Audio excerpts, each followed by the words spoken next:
Их жаргалан төлөөлөгч. 1 2. За ерөнхийдөө 2 санал байна. Тэгээд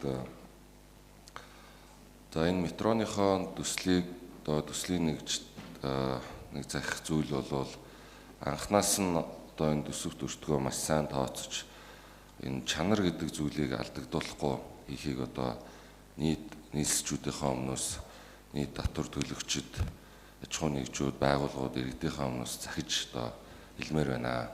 За нэг жишээ гэвэл өнөөдрийн бидний энэ шинэ хангард ордон энэ танхим маань ингээд бол нэг 3 сар гараад харьцангуйс гайгүй болцсон байна. За нэг хэдхэн сарын өмнө өвөл бол энэ танхимд ингээд маш хүүтэн ингээд байд суухын аргагүй үндсэндээ ингээд маш чанаргүй юм баригдсан шинэ барилга гэхэд. Тэгээ ер нь төрийн гар хүрсэн, төрийн оролцоотой ингээд юм гэхээр төсвөн танагддаг юм уу, яадаг юм ингээд чанар нь алга болчдөг.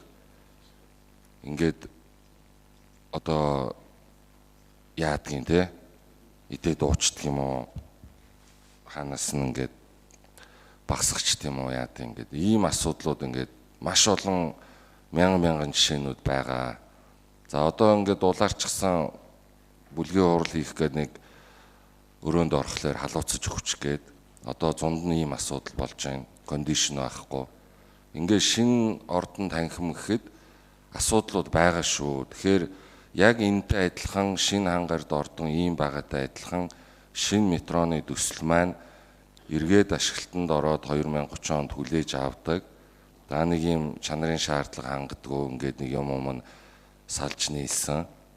Эргээд төсөв дээр ингээд ачаа болсон, дарамт болсон ийм төсөл болгоод хувирч ба. Анхнаас нь энэ чанар гэдэг юмыг бас нэг төрийн оролцоотой юм бас бүх ажлаа ийм чанаргүй хийдэггүй гэдэг бас юм үлгэр жишээ бас юм төсөл болгож өгч энэ бас албаны хүмүүсээс ирсэн байна. Тэгээ энэ чанар гэдэг зүйлийг анхаарай гэж захиж хэлмээр. За хоёрт нь сая ус хоёр төлөөлөгч хэлсэн. Энэ IPIU цэг юм энэ метроны төслийн чинь танилцуулгыг орж харлаа. Маш хангалтгүй байна. Эндээс үл ямар ч мэдээлэл авах боломж алга. Иргэд аж ахуй нэгжүүд авах мэдээлэл нь маш хомс байна. Аж ахуй нэгжүүд энэ төсөлтөд хэрхэн яаж хамтарч ажиллах юм, ямар хүмүүстэй холбоо барьж болох юм, энэ шуурхай дуудлагын утас гэдэг юм уу, энэ вебсайт бол ерөнхий л нэг явцын ганц нэг мэдээлэлтэй ийм байдалтай байгаа юм байна шүү. Тэгэхээр энэ төслийнхөө энэ мэдээллийг маш юм амтай байлгаж өгөөрэй. Хаанаас нь ч иргэд холбогдоод мэдээлэл авах энэ орон зайг мэдээллийн ил тод байдлыг нээж өгч энэ төслийнхээ ажлыг явуулаарай гэж хүсье. За тэгээд бас түүхэн энэ метроны төслийг ингээд хариуцаад хийж байгаа. Төслийн нэгж баг хамт олон бас цаашдын ажлын өндөр амжилт хүсье. Хэлж байгаа асуудалтай холбогдуулан асуулт асууж санал хэлж дуслаа. Өнөөдрийн хуралдаанд оролцож байгаа төлөөлөгчдийг танилцуулъя. Жансангийн Бат Ойсголон дарга хүрэлцэн ирсэн байна.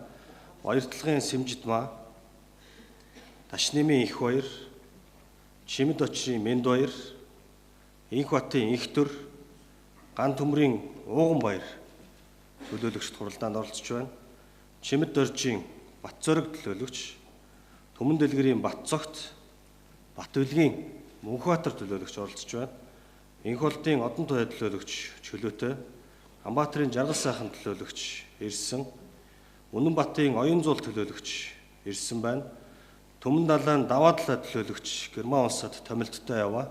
Улаанбаатар хотын 24 мега төслийн санхүүжилтийн их усүрийг судалж зөвлөх үйлчлэгээний багтаа харилцан санал солилцохоор албан бичгийн дагуу өнөөдөр чөлөө өссөн байна. Гашбаатарын Жавхлан төлөөлөгч, Цогц сайхны Түрхүү төлөөлөгч, Ган болдын Бат зориг төлөөлөгч нар танхимаар оролцож байна. Инх болдын Хулан, Бат самбуугийн Сэргэлэнбаатар төлөөлөгч мөн танхимаар оролцож байна. Ишгээгийн Нямбаатар дарга өнөөдөр гадаадаас зочдтой байгаа. Танхимд яг хараахан орж ирээгүй байна. Даштраагийн Ундрмаа төлөөлөгч танхимаар оролцож байна. Батчулууны Хоёрбаатар төлөөлөгч өвчтөй, Ганбатын Батбаяр төлөөлөгч, Даваа сүрэнгийн Бадарсан, Батмөнхийн Ануу үжин төлөөлөгч нар танхимаар оролцож байна. Баасан даваагийн дүлгөөний төлөөлөгч экспортыг нэмэгдүүлэх ажлын хэсгийн хорооны хуралдаан бол 2 цаг хүртэл албан бичгээр чөлөө өссөн. Бишээгийн Эрдэнэс өх төлөөлөгч танхимаар оролцож байна. Амгалан баярын Амар төвшин, Жаданбийн Инх Жаргалан, Луулайн Хос баяр, Гомс сүрэнгийн Батсайхан, Олзван Зундууд орж, Бямс сүрэнгийн Мегмар төлөөлөгч нар мөн танхимаар оролцож байна. За мандуул Няман дэлгийн мандуул төлөөлөгч томилттой чөлөө өссөн байна. Балжин нэмийн Мөнхбат төлөөлөгч эрүүл мэндийн шалтгаантай чөлөө өссөн. Лаа сүрэнгийн Ариун туяа төлөөлөгч 2 цаг хүртэл чөлөө өссөн. Зундуун төмөр төөмөр төлөөлөгч томилттой чөлөө өссөн байна. Сумягийн Даваа сүрэн төлөөлөгч болон Даш Зэвгийн Ноёнбаяр төлөөлөгч нар захын дүүргүүдэд дотоод арга хэмжээтэй байгаа тул чөлөө өссөн байна.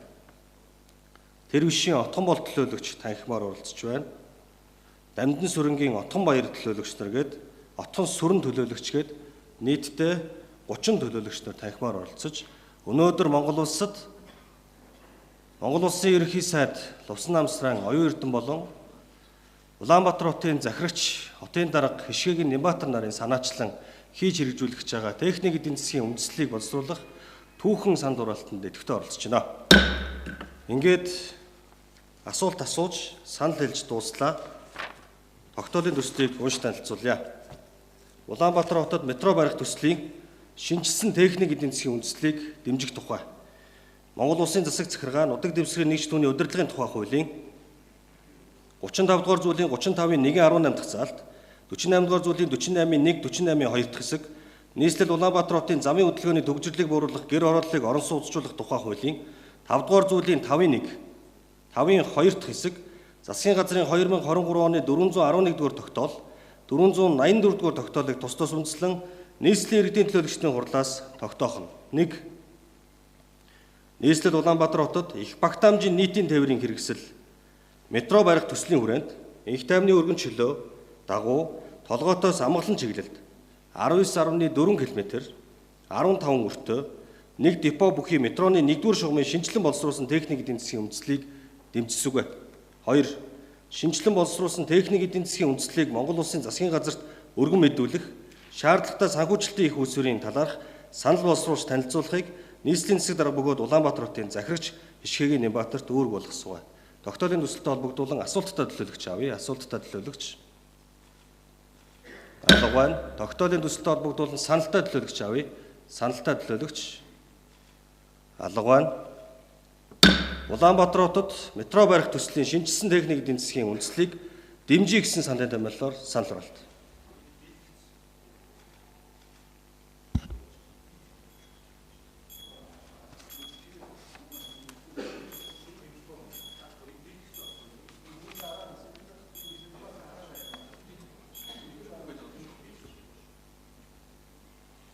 За их хоёр төлөөлөгчийн дэлгэцийг газ очоод нэг үзээдхээ. За хуралдаанд оролцсон төлөөлөгчдийн олонхын саналаар санал дэмжигдлээ. Их хоёр төлөөлөгчийн дэлгэц ажиллаагүй ус бол санал хураалтанд дэмжсэн санал хураалтанд орсонгүй дэмжил санал хураалт өгж гинэ. Эдгээр төлөөлөгчид Монгол улсад Улаанбаатар хотод метро барих техник эдийн засгийн үндэслэлийг дэмжиж засгийн газарт тогтоолын төслийг хүргүүлж байлаа.